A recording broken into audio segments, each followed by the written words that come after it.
Thank you very much, Ines. Hello, good afternoon, good morning.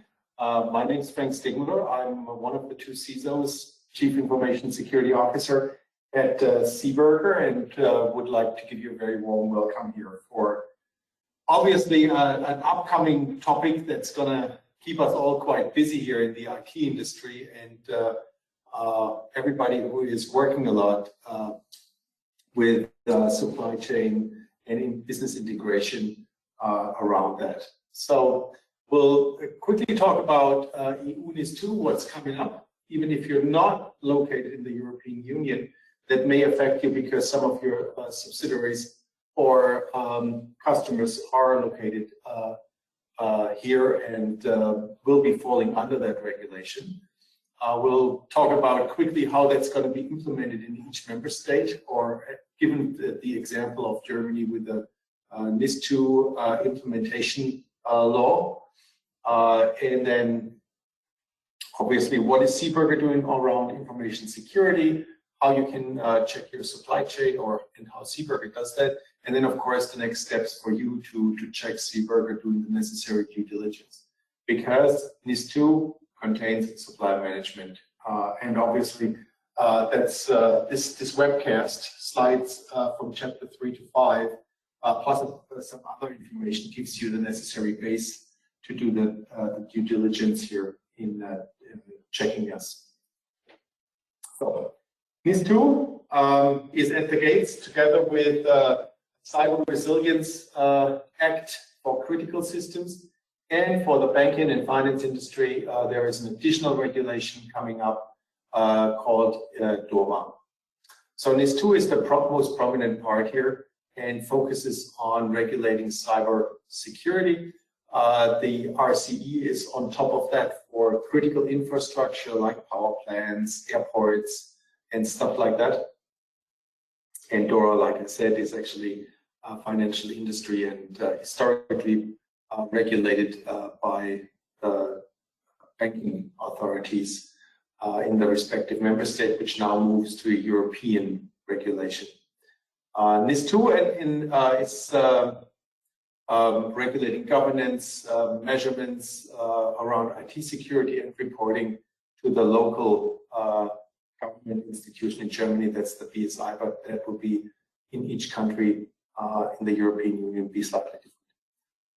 RCE is physical security and business continuity management with a strong focus on disaster recovery if something breaks, and DORA is actually covering both NIS 2 and RCE for the banking industry.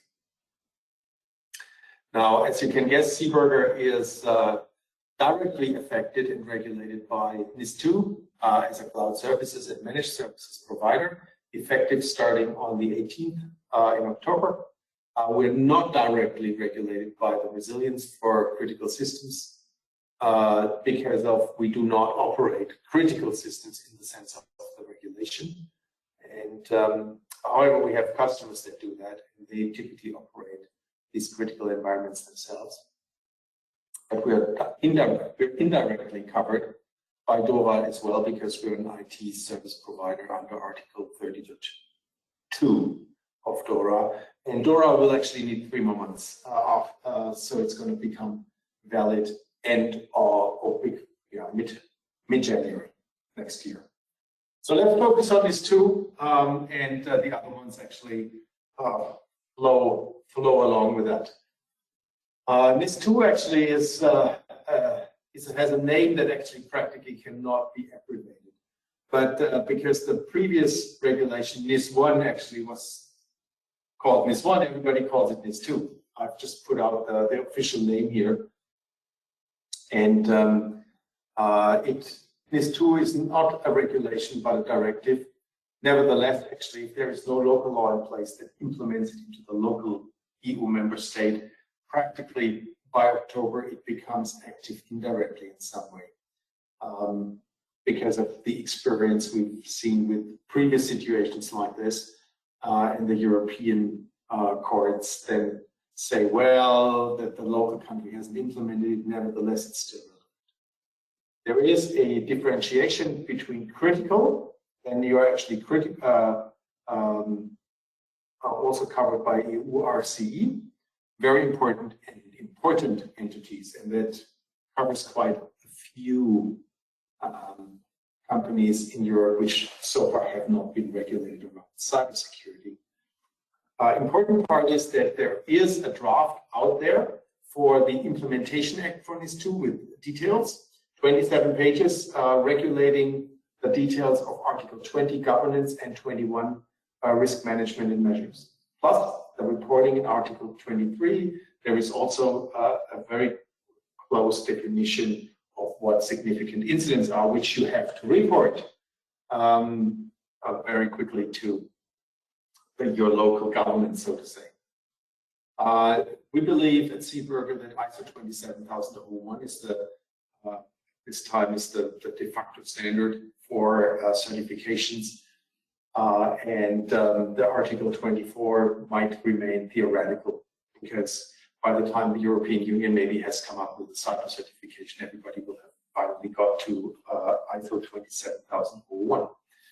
Presumably, we don't know for sure, so that remains to be seen. So, but the important part of NIS2 is Article 20, 21, 23.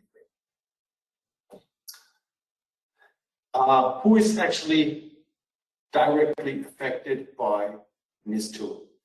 There are two sectors.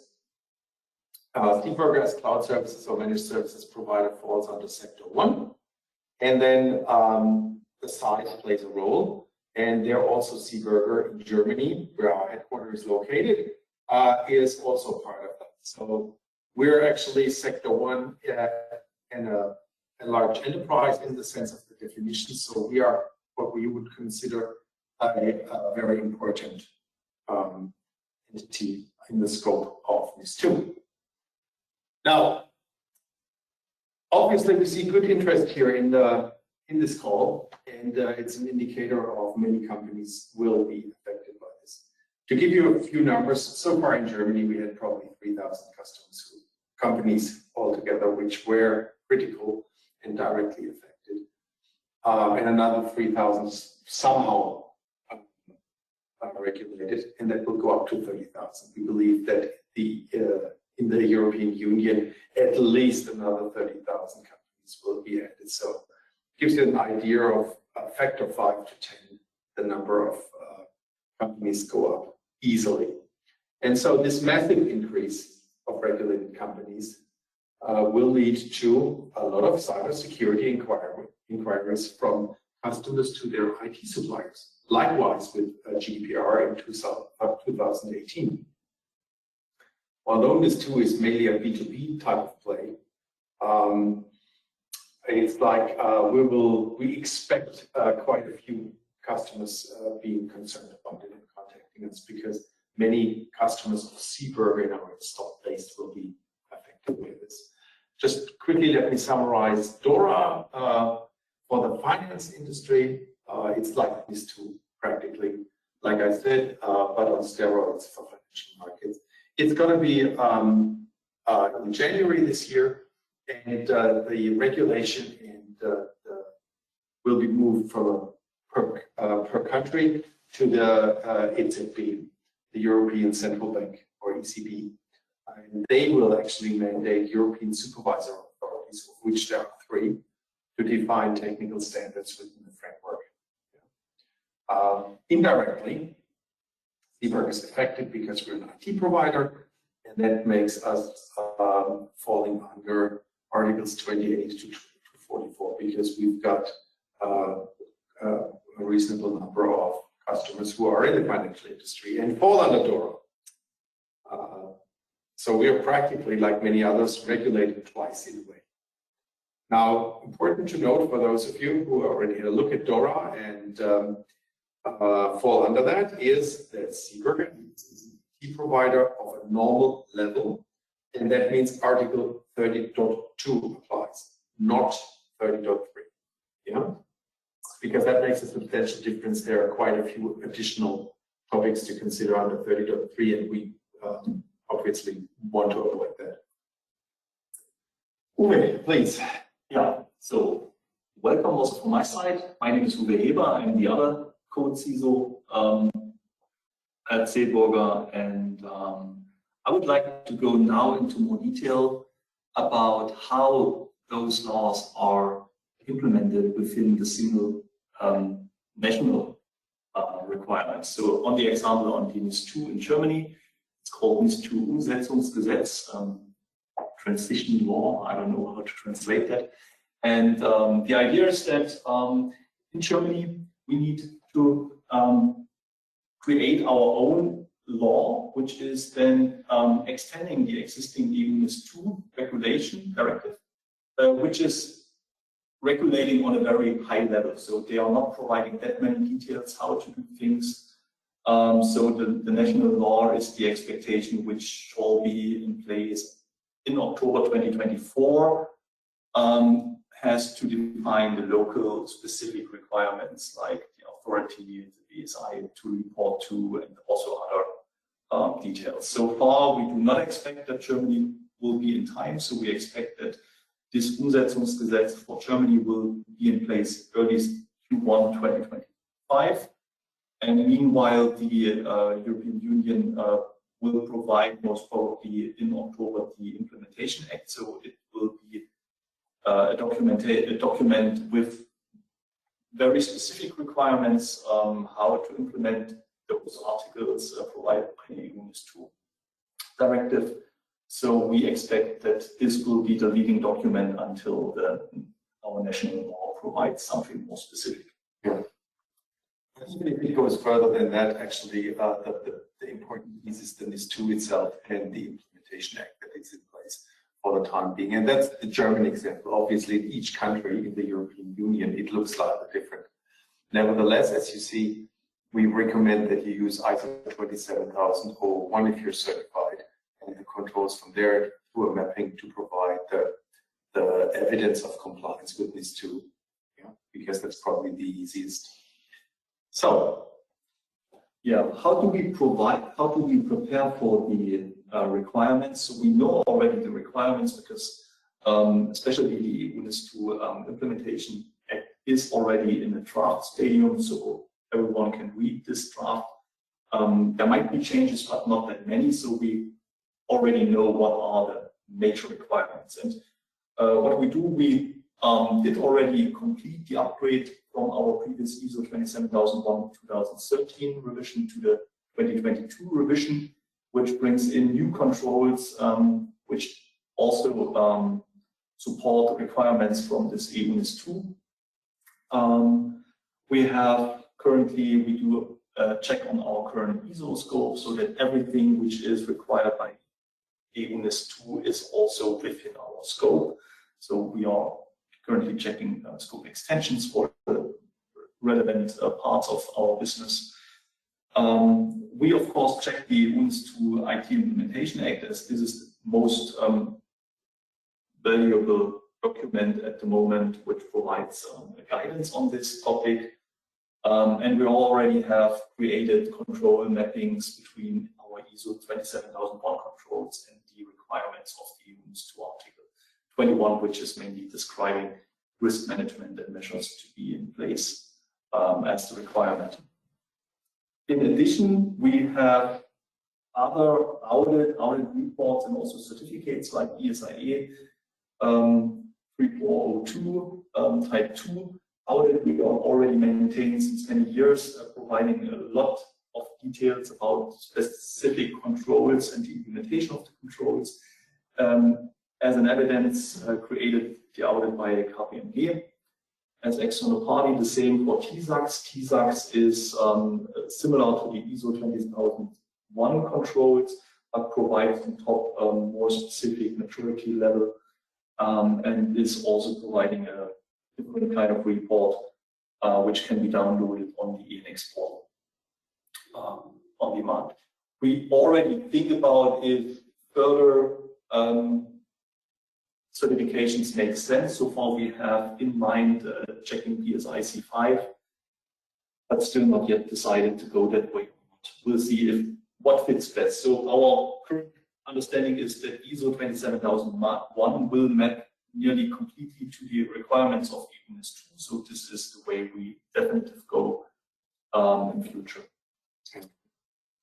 And the picture to the right gives you an example of how that's working. In other words, you see the article numbers from NIS 2, 21 something, and how it maps to those new controls that come up with ISO 27001 2022 iteration. So that's quite nice because it enables you to use what you already have in place. So and also we already pre-registered, I don't know how to translate that. So the authority, our local authority, where we have to report in case of significant incidents, should be the BSI, but their portal is not ready yet. So we pre-registered on a intermediate portal so that we have some portal or some place to report, to use. And we also have started with a very comprehensive supplier management already, because supplier management, you will see on the later slides, will become a major part in this complete NIS 2, because you have to manage your supply chain in regards to EU NIS 2, so all the requirements which are required from you as a customer also will partially apply to your main suppliers, which are part of the supply chain. And also will be relevant there. Okay, now switching over to what is information security at SEEBURGER on a very high brief overview. SEEBURGER operates its services in different data centers. Data centers are distributed all over the world, supporting the minimum requirements of Tier 3+ data centers. Having appropriate distance to cover local and also national disasters. We have set up specific contract framework, including also data protection agreements between the different countries and organizational units who are involved in this services. We operate since 2012 in ISO 27001 certification for the complete scope of all of our major cloud services, including also the locations where the services are provided. And this ISO certification is renewed every year, and next year, in the next cycle, we will have also the major change that then also we will be audited by the 2022 revision already. As already said, in addition, we also maintain ESIA 3402 type audit. Also, our data center providers are providing this kind of audit report for their services, which we control also annually. And also our TSAT certification is already set as part of this overall setup. We provide as evidence also for customers and partners. Here, just a short overview of what is which certificate or audit report about. ISO 27001 is the proof that our organization has implemented an effective information security management system. This is the internationally recognized standard, so it means all of our customers always ask for this certification. And this is annually audited by KPMG as the external party. ESRE we have on top. This is an audit report. The audit itself takes place on a 12 months sampling of all evidences during the past 12 months. And the quality of the samples, the quality of the control is controlled by the external party, KPMG, and then a detailed audit report which reflects the implementation of the single controls and also the effectiveness in an audit report is provided, and we can also provide it to our customers. As the third one, the TSAX audit is a typical standard coming from the automotive industry, but doesn't have to be only used in the automotive environment. This is providing an additional level which adds the maturity level to the ISO 27001 controls. Is verified every 3 years, and the report, TSAX result, the certification with some more details can be downloaded using the EN export. Okay, now to understand how those certificates and reports cover the business services SEEBURGER provides, we need to understand this picture. So starting on the right side, the full managed service cloud service is completely covered by the scope of the ISO 27001, TSAX, and ESIA SOC controls. So all services provided by SEEBURGER within the context of full managed service cloud service are covered. When we go to the middle section, the iPaaS, that means that SEEBURGER provides data center services, operating system up to the BIS platform installed and maintained by SEEBURGER. So we also do the release management, regular updates.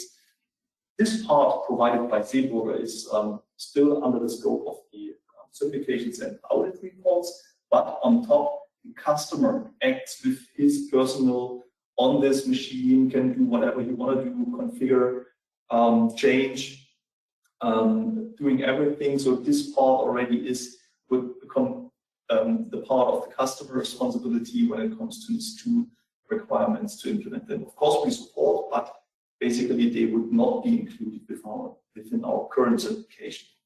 And then on-premise services, so that means you buy a piece of software from SEEBURGER, get maintenance, get support.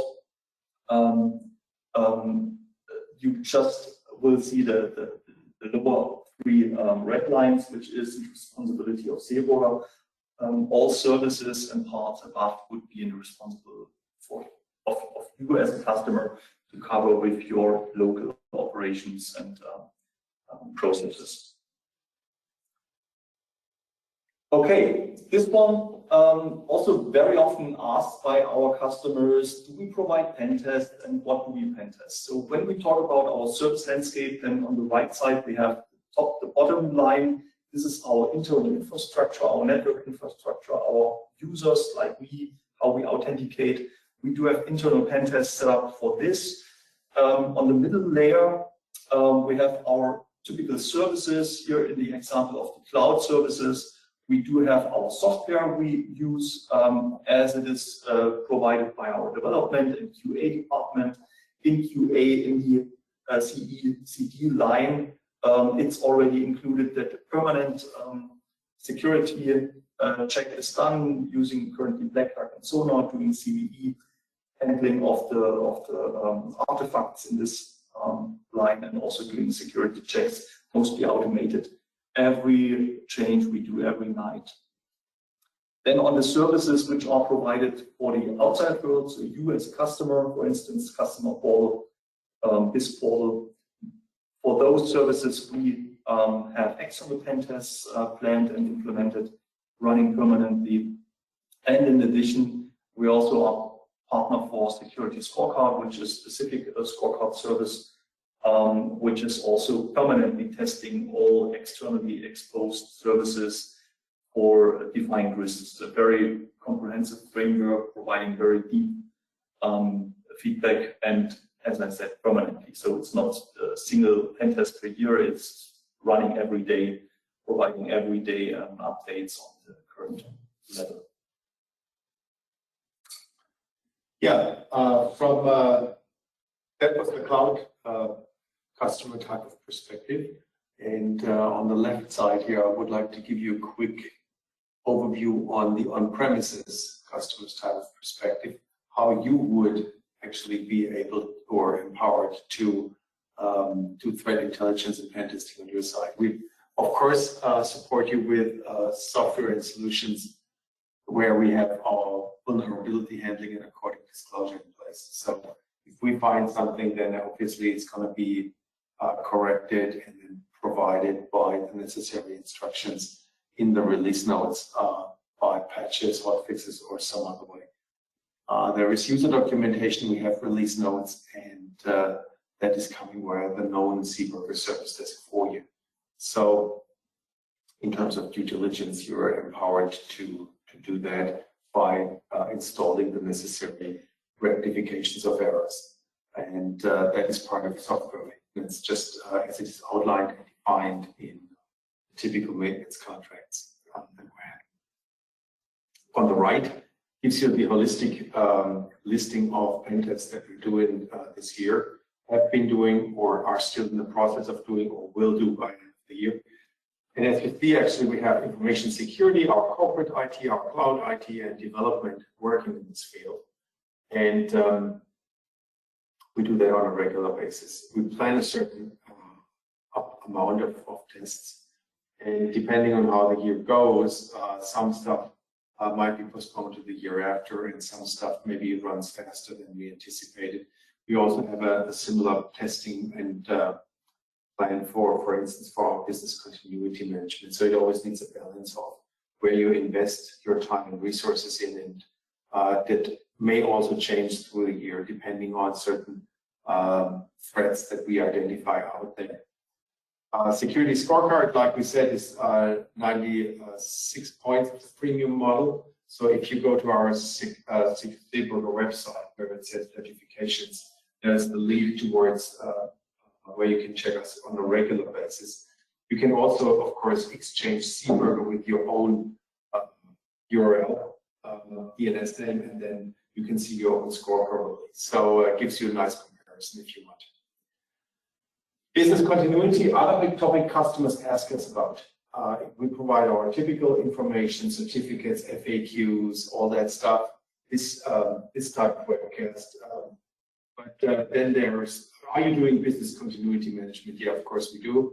And like most companies in the industry, our focus has moved from physical disruptions like a burning office building, moved to cyber security scenarios, pretty much because most people have redundant data centers nowadays, like we do, and the pandemic situation with Corona actually has had us train moving many people into home office mode rather quickly, as you can imagine, like anywhere else. So, making a long story short, we're focusing meanwhile mainly on cybersecurity scenarios, and the screenshot to the right is the maximum that we will show you on in an electronic format and hand out to interested customers under NDA who need to provide a certain due diligence. We're not going to show you inside. The reason is straightforward. We've got thousands of customers, and if we hand out that information, being that creates a threat, because some of our customers may get, of course, hacked by cybersecurity attacks, and then this information may go to the wrong end, and that would be a threat to all our installed customer base, and therefore we're reluctant of sharing details beyond that screenshot that you can see.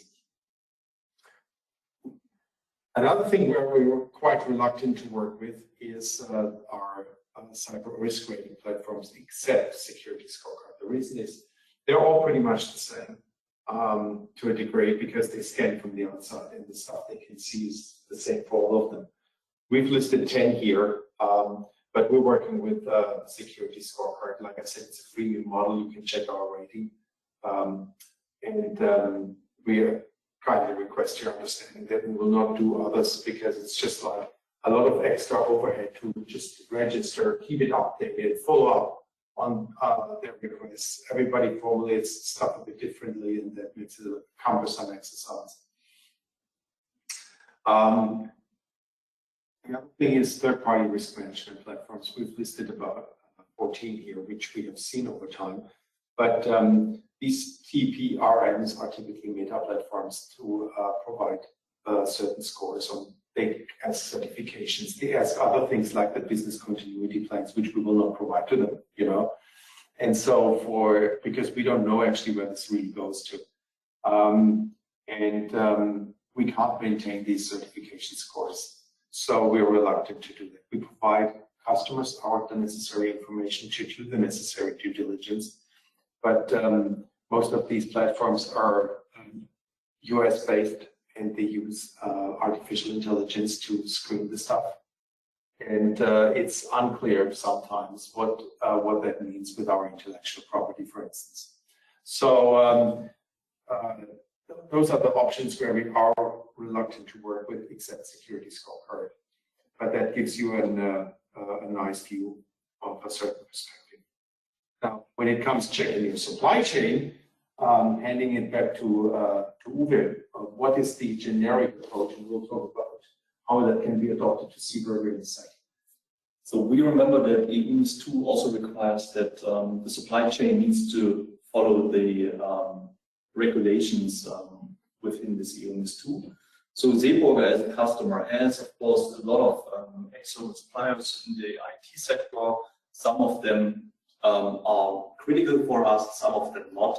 So first of all, we recommend, and that's exactly what we did and do, to create your central supplier register. Define the internal counterparts responsible for the suppliers, not handing it over to trainee, sending out to all suppliers the same questionnaire without making an internal first sort. Then, of course, verify what's the use case and the setup of the solution the external supplier is involved. So it doesn't matter to answer or to ask questions about, I don't know, canteen, if the supplier is providing something else. So it needs to be in relation to the existing services the service provider provides. Then, of course, check also the contract value of the service provider. For very small service providers, it's maybe sometimes not possible to fill out huge questionnaires, which doesn't even make sense most of the time. Do some analysis on the typical CIA criteria, ISO 27001. And based on that, do a prioritization of your suppliers, use the high prioritized suppliers, and check and recheck first existing contracts, existing paperwork, existing websites, blogs, and webcasts of those suppliers for the information we need to do this evaluation, this due diligence. We also check for existing certificates, so if the supplier already has an ISO 27001 in the right scope, there is no need to ask specific questions which just come out from the ISO 27001 in addition. So we avoid that with our suppliers.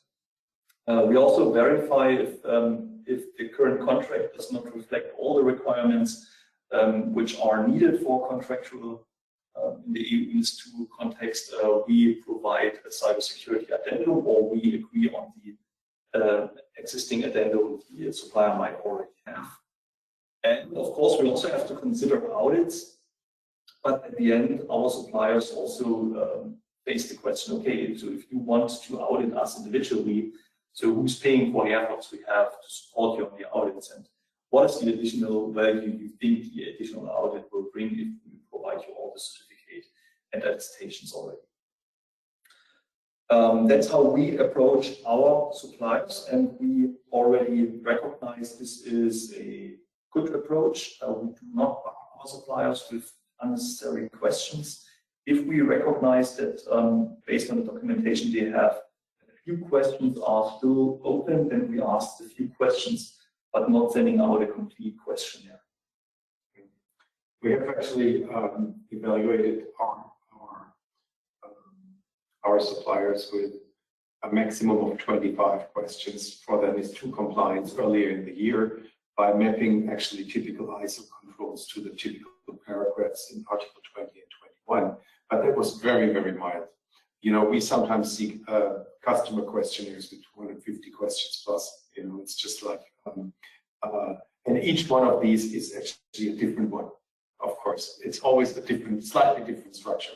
So yeah, that brings us to a very important topic. And if you want to actually bug your CISO organization, ask them if they have how far they are with actually looking at that. That's a nasty one, but no, just to pass our gradings. It's like we all want to work together here to actually make this as smooth as possible for everybody, finding the necessary compliance, and of course increase cybersecurity where it's necessary. The EU IT Implementation Act for NIS 2 regulates the details of the NIS 2 Article 20 and 21, as well as the significant incidents of Article 23. The third one of the three links is actually download the draft. Because at the moment it's not fully released. What we have is actually from LinkedIn and other sources, an estimated time of arrival, 24th of October, so a week after the official the NIS 2, the Implementation Act, is going to follow. Now, there are two ways of actually doing ISO 27001 mappings towards this. A rough one, where you focus on NIS 2, Article 20 and 21. Then you can use the upper link, the blog at SEEBURGER. Or we have the pleasure to inform you that there are colleagues at opencritist.de that actually even did mappings on the NIS 2 Implementation Act in a way. So that's even more granular if you want.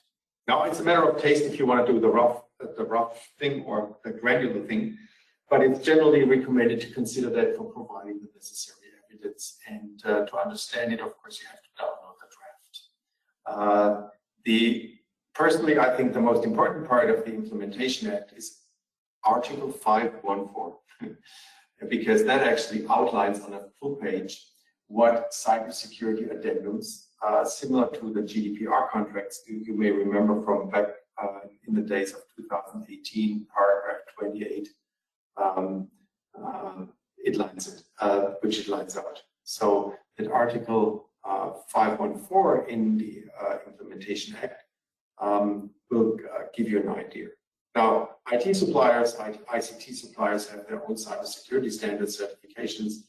We recommend a reasonable approach so your IT suppliers can accept and argue with their own suppliers. And because that will reduce your effort and their effort looking specifically at relevant certifications. That's going to be helpful for both of you. And that helps you to get reasonable response rate and answer swiftly by that approach, and it helps you to provide the evidence of your supplier management being in a reasonable shape quite quickly. Now, talked a lot about the EU Implementation Act. That's a screenshot to the right, and the 514 article to the left. That actually says the relevant entities, that is you, shall ensure that their contracts with their suppliers, that's us, specify where appropriate through service level agreements, the following where appropriate. Now, obviously we got contracts in place, we got a data protection agreement in place, you see our certifications. The question is, what is still appropriate? Now, two topics further down to the lower part I've marked quite important. Without undue delays or notification, it's not immediately. That's what the law says. And the other one is the right to audit shall be specified somewhere, or the right to receive audit reports. And obviously by this presentation, chapter 3 and the later parts, as well as the stuff that we provide you on a regular basis in terms of certifications, gives you the minimum footprint that you need for the necessary due diligence. Obviously, you can always do more, and that's the question what you find appropriate, but we can actually agree on that accordingly. And I expect that some customers will say, well, what I get from SEEBURGER is good enough to do the necessary due diligence. It's reasonably regulated. And if I want to have an audit, I can always fall back on a data privacy contract agreement. Others may say, let's look at the cybersecurity addendum, whatever is necessary. Now, next steps for check-in SEEBURGER. What comes out of this? There is a bad cop, good cop type of approach here. I'll do the bad cop slide and we'll follow with the good cop. Maybe that's okay with you. We expect quite a few customers coming. Obviously, we have a lot of things to do and we focus on IT security and information security first. But we will try to answer inquiries accordingly. But we'll have to do priority boarding mainly based on incoming data and complexity of the inquiry. So the more complex your inquiry is, the longer it may take to get a full answer. Now, what we don't think is suitable in the situation is large Excel spreadsheets in customer freestyle, like for the reasons we have outlined, We also believe that portal questionnaires have the same topic, and they're even worse because they often have the legal caveat that this is a side letter conversation in a contract. Sometimes we have these portal questionnaires and we see that they don't provide a full registration and a full copy print that we can print out, so to say, take to our records. So we don't even know what we told you, yeah, because we just enter something in the portal and then it's gone. The third thing we don't consider suitable are these TPR portals, like Process Unity, for example. Specifically, if they are outside the European GDPR and European Union AI Act, for formal reasons, obviously. And then what we often see with these portals is that they ask SEEBURGER to accept them. TPRM, in that case, Process Unity, for example, T's and C's. We don't know for sure what they're going to do with our intellectual property and stuff. We typically only provide under NDA, but their T's and C's typically expect that we just hand it over and they can train their own artificial intelligence with it, which of course we don't want. And then last but not least, some of these TPRMs require annual payment and maintenance to keep things updated. And at the latest, they all want your money if you're actually saying, well, how can I use it with multiple customers? So there is a payment and a maintenance topic as well, because these data scores need to be regulated, maintained by us as well. At the same time, of course, we deliver towards the SEEBURGER standard and the SEEBURGER Cyber Security Addendum, and then all customers get that.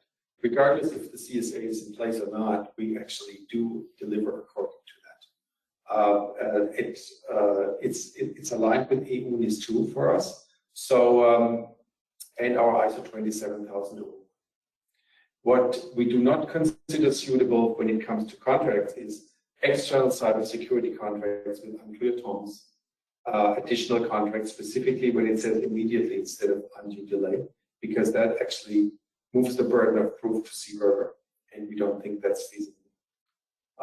It actually may cause increased liability risks, or some of the proposals we have seen from customers say, this is not referring to the main contract in terms of liability, it means unlimited liability. Nope, we're not going to do that, of course. Unlimited audit rights without payment regulations, stuff like that. And again, this is not mentioned in NIS 2. Yeah, there is no reason why under NIS 2 actually that is any requirement, a full requirement, like I've shown you the implementation text beforehand. And then obviously when customers show up with their contracts, the problem is how can we actually make sure that our suppliers also follow that, which is often difficult. And then we come to the point of legal counsel and legal negotiations with added cost, and that makes it a very cumbersome situation for all of us. Of course, Uwe and I, we're CISOs, we're Chief Information Security Officers. We prefer to focus on information security matters, extend certifications, extend scopes, and increase the safety for our entire installed customer base, because that's the real benefit for everybody. If we are doing individual negotiations with individual customers, that has the disadvantage that it will practically soak up all our energy, time, and resources. And the main cause of action there, it's making your cyber security better, may fall short. So it's counterproductive, so to say. So that was the bad cop type perspective, and now here's the good cop type perspective. What do we offer you to actually, instead of the huge questionnaires, fancy addendums from legal?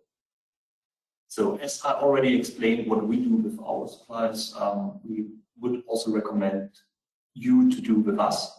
First of all, you need to figure out what's appropriate in the meaning of Article 514. And appropriate means that you need to understand what is SEEBURGER delivering for you, what services you really have from SEEBURGER. For this, you might need to find your own internal counterparts. My example with the trainee, just give the trainee the order to send out questionnaires to thousands of suppliers. Is a pain for the suppliers because those questionnaires do not reflect appropriate business you have in place with them. You also need to verify contract value. You need to verify how SEEBURGER and with its services is involved into the CIA chain. And then if SEEBURGER is a more prioritized supplier, which we would expect because we are in the supply chain of our customers. We are a very important part with our EDI platform or cloud services. So we, of course, expect you to check SEEBURGER, but we also recommend that you first start with the existing contract paperwork. As we said already, check the knowledge base for news about the certificates, about our audit reports, which give you the details. So a document which describes in detail measures we have implemented as part of the ISO 27021 and many more. Those can be just pulled by yourself in a self-service, gets faster than send an email out to ask us for the documents. Then, of course, check our certificates and attestations and our FAQ for specific details you might need, depends on. If you like to add cybersecurity definitions as an addition to the existing contracts, because maybe specific topics are not reflected in the current contract paperwork, we do have already provided, or we do have already prepared our own SEEBURGER CSA, Cybersecurity Addendum, which we would be easy to hand you over. And if you agree on those, on this CSA, that would be easy.